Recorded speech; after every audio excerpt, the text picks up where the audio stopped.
আসসালামু আলাইকুম বন্ধুরা, এই মিনি ব্লগে আপনাদের স্বাগতম।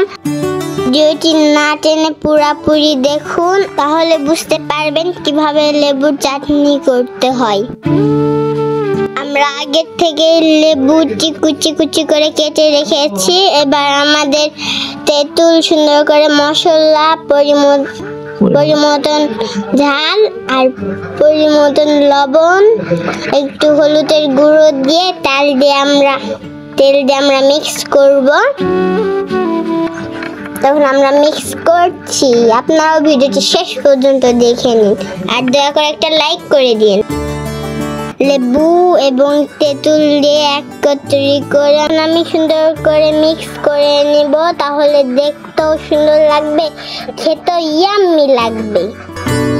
আমি টেস্ট করে দেখলাম লবণ একটু কম হয়েছে, তো অসাধারণ হয়েছে। আবার আমি একটু লবণ দিয়ে মিক্স করে নিচ্ছি।